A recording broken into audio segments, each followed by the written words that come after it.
Good evening, everyone. How was your Thursday? I hope you guys were enjoying. If you were in Michigan, I hope you enjoyed the snow. And wherever you were today, I hope that you had a very enjoyable day. And when I say enjoyable, I meant enjoy, right? And so this evening, I am going to continue with my reading for the night. Um, I, I'm just going to do it as I feel inspired to.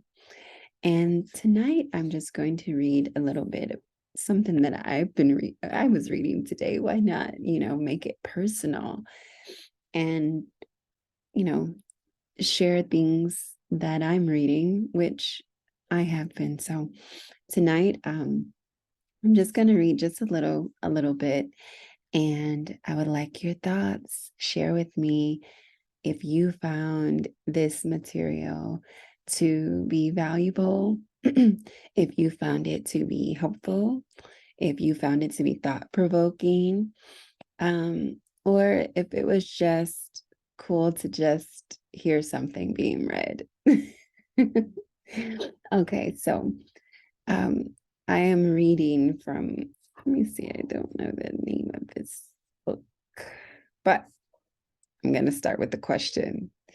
Um, what is the only sure way of getting out of and staying out of debt? I love the way they answer this, maybe because it resonates with like so much of what I feel and how, anyway, I'm just going to read it. All right. Debts exist in the mind, and in the mind is the proper place to begin liquidating them. These thought entities must be abolished in the mind before their outer manifestations will pass away and stay away.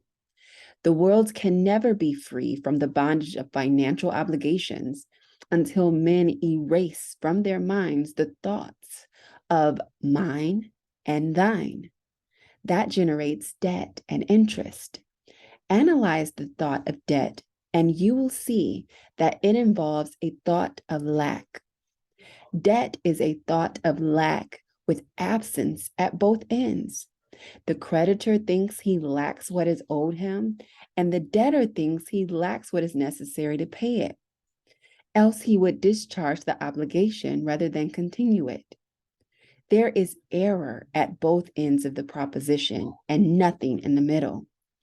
This being true, it should be easy to dissolve the whole thought that anyone owes us or that we owe anyone anything. We should fill our mind with thoughts of all sufficiency, and where there is no lack, there can be no debts. Thus, we find that the way to pay our debts is by filling our mind with the substance of ideas that are the direct opposite of the thoughts of lack that cause the debts.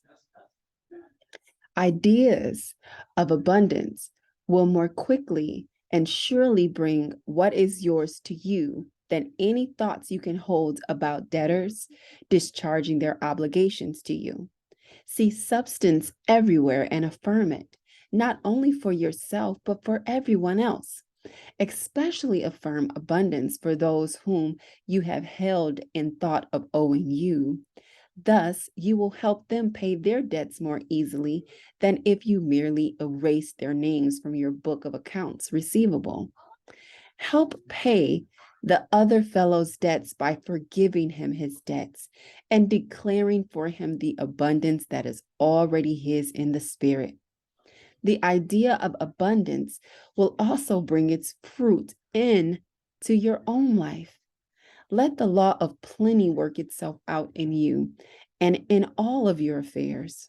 This is why we ask for us to forgive debts, not by canceling them on the books, but by erasing them from the mind, to remember them no more.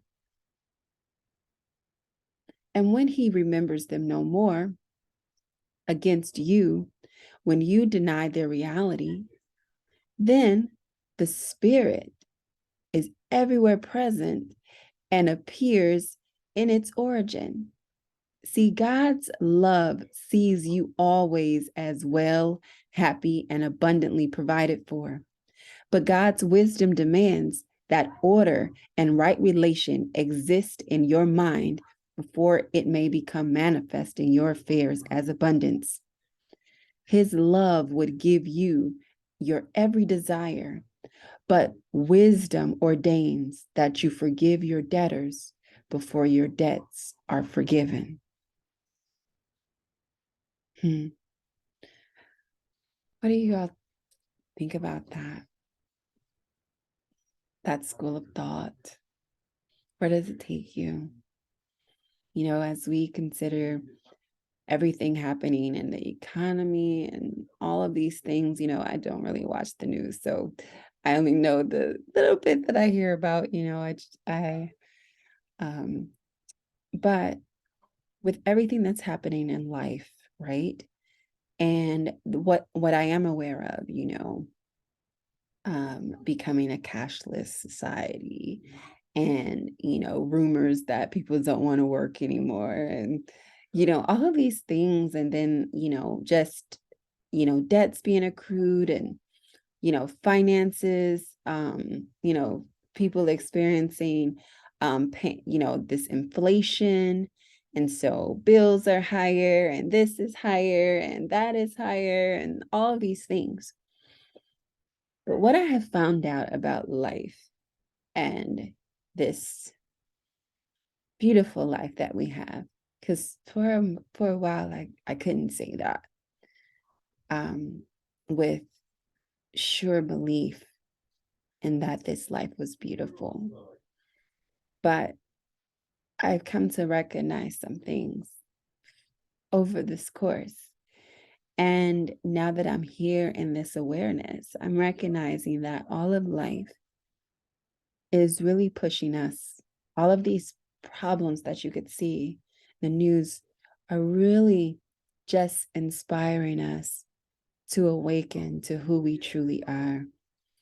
And in order for our people to move into our villages, and in order for us to come back together as a community, and in order for all of these wonderful things that we have been creating and cultivating within us, the things that we've been calling forth, please bring the villages back. Bring us back together. Well, there's certain things that are required for those things to happen. And one of those is these debts.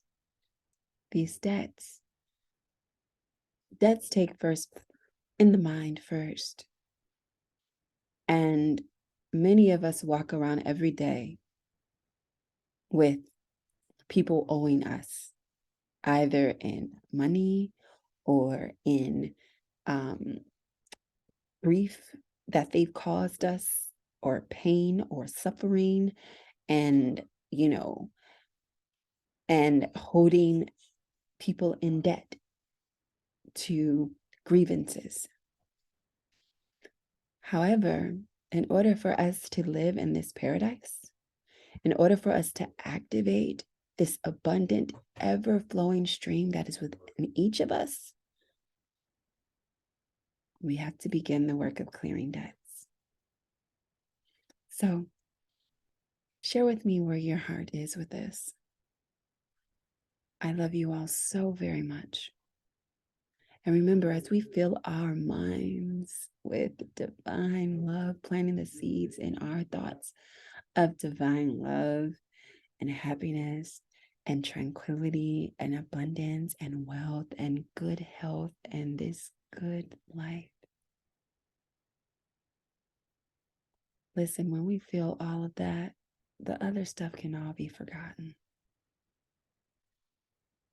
Trust and believe when we are in joy, none of the other stuff matters. We just want to stay in joy. You all have a wonderful evening. Have wonderful dreams of this blissful paradise that we are creating and we are walking into each and every day. Okay, I'll talk to you all tomorrow. Peace.